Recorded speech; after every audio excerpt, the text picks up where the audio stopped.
Well, sorry. Great way to start the episode. Hello, everyone. My name is Will Fu, and that's still not the introduction of the WTQ podcast. Hello, everyone. My name is Tyler. Welcome to the podcast. I hope you're enjoying your day today, your night, your evening.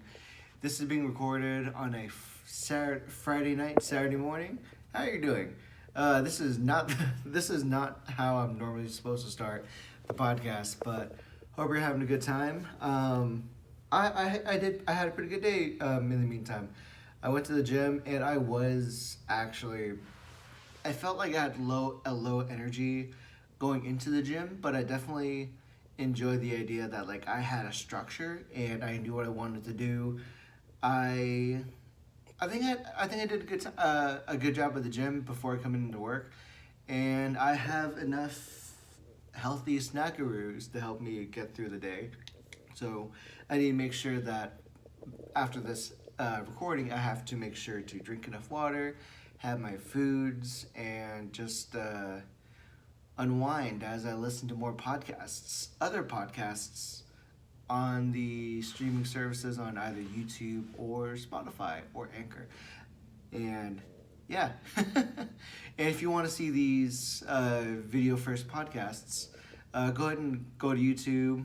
The videos are there. And before I keep rambling on, I think I did pretty good. I will divulge my day later on, but more importantly, let's get on with the show. The first question is, what do you wish they would teach at school that they don't? There is a litmus of subjects. If you're asking about what class or what do they wish, what I wish for them to teach during high school, they already had home economics where they taught you how to do taxes. Honestly, but if anything else, I wish they're you know, I honestly wish I had better social skills. I wish I was. Sure, you go to school from like for me when I went to high school. I went to school from 7 till 2, and then 2:30 to 4:30 was extracurricular activities, whether it be sports, drama, study groups, and then you're off to go home, and then from 4:30 until 7 a.m. or 7 a.m. is your time to either go home, do your thing. If you have a job when you're high schooler, you go to that and stuff like that. If anything else, I wish there was a time to where we were taught camaraderie amongst each other. Like, not. I wish we had like activities to where like it bonded us as a student body together. But let me explain on that. Nowadays, when we're getting to our 30s, getting to our 40s, we tend to take. I know for myself that I take for granted about what I did when I was in high school. I take for granted the time I had with my teachers. I take for granted the amount of time that I might have walked away from conversation and not saying what I said. That is the classic thing. I wish schools taught you how to use your time better, because when I was in high school, I definitely was so focused on trying to get my grades, because that's what you're supposed to do. Your job initially when you go to school, high school, is go to school, do your homework. If you did sports, do the sports. But I never found myself finding time to really figure out who I was. Who was I if I wasn't doing swim team? Who was I if I didn't have like a 3.5 or a 4.0 GPO? Who was I? And that's where the extracurricular activities came in. Like drama showed you X, Y, and Z.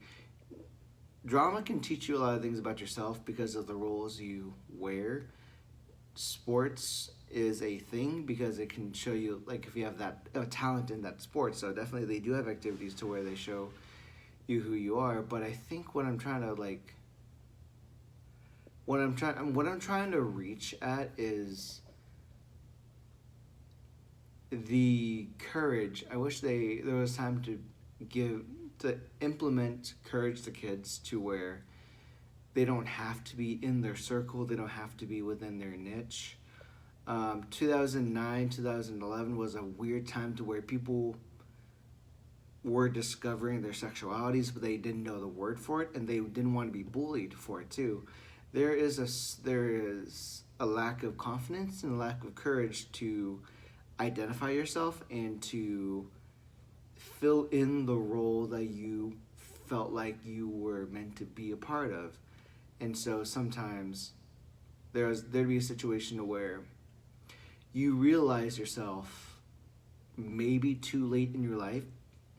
Like if some people had the courage to figure out who they were in high school, they would have the confidence to deal with it as an adult because they dealt with it in high school. They had previous experience dealing with that problem. And so yeah, honestly, I wish they had a course that emphasized on empathy and allowing the students to have the courage and the confidence to self-realize who they were without the fear of judgment from their student body, without the fear of being bullied for it. Bullying was very easy to do back in 2007, 2009, 2011. And so I'm hoping that for the people in the graduating class of 2022, 2021, I wish you the best, and I hope you had the time to figure out who you were in this age, in the age of the internet, in the age of Snapchat and Instagram and old YouTube. Yeah, please take your time. What was a situation you thought would be terrible, but you actually enjoyed it?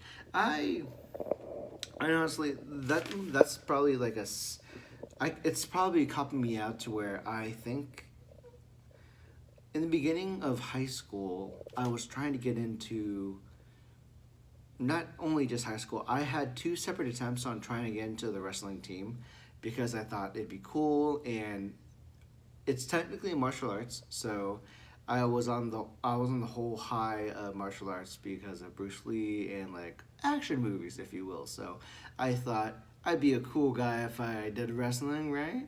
I would show my powerful prowess, my brawling bronze. But no, I thought I would.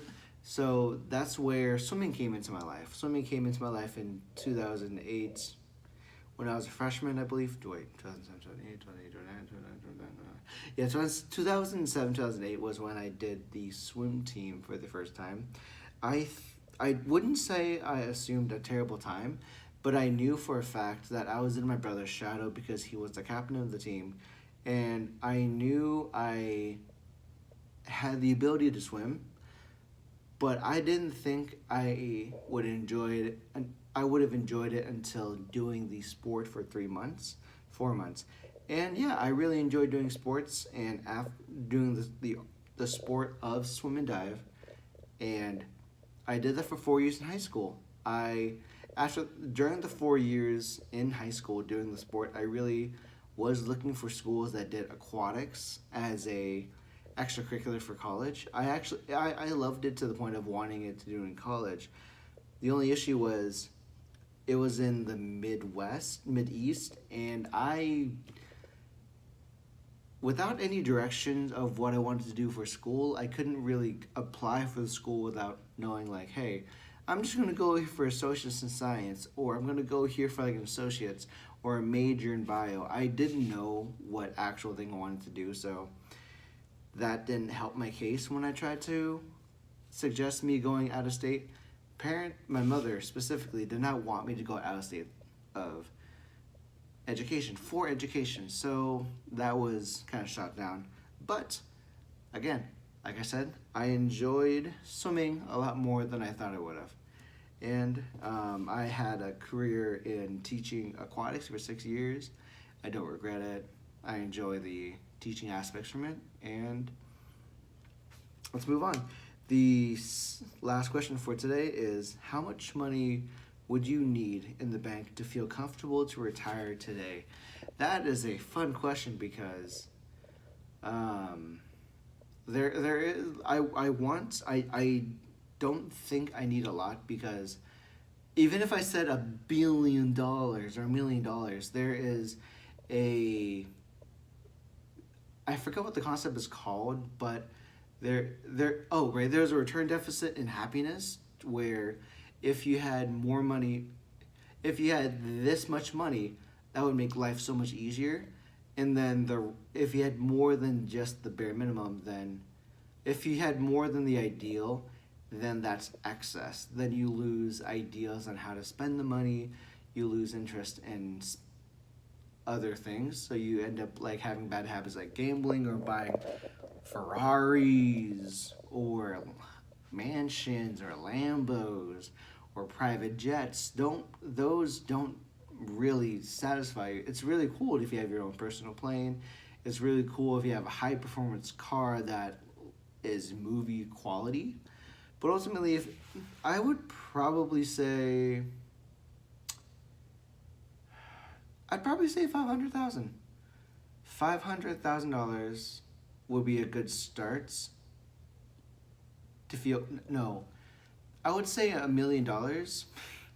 This is really dumb, but I would say $1 million would make me feel comfortable, only because that allows me to that allows me the financial luxury to stay at home and be a stay-at-home dad for however many years that allows me to put time into raising kids. If I, when I can have kids, I would like to be a part of their lives for the first few years that they are like born, so the first 5 years are very important and help being kids figuring out who they are. And I do think that'd be kind of a great start. And if I have any extras, I know about some of my friends who are in the middle of paying off credit card bills or student loans. I'd help them pay those off, like in the song "Billionaire" from Bruno Mars and Travis. That kind of song, Like if I was a billionaire, I definitely I could play ball with the president. Biden knows Obama. That'd be kind of cool. So yeah, definitely I need the money if I can take care of the family that's around me. So that's probably my answer.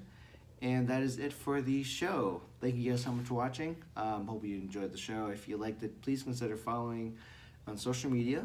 The links are down below in this YouTube video. And yeah, that is the podcast. But to dive in on how I'm doing, I've honestly been feeling low on energy lately, but doing the podcast, creating the podcast has actually been a great way to have a conversation, to have an outlet for what I'm feeling. I feel exhausted, but this kind of work is actually kind of like self-relieving, so I think I'm okay. I'm not doing well, but at the moment I think I'm doing okay, so I guess I have to leave it at that. I honestly, if I rambled on in the beginning of the show, I wouldn't get to here. So, hey, ask me questions and I'll answer them. Let's see. Do I have a question for you? Well, how about this? How do you spend your time with family during vacation? You keep asking questions and we'll have better conversations. Thank you guys so much for watching. As always, my name's Tyler, I'm your friend, and I'll see you next time. Bye.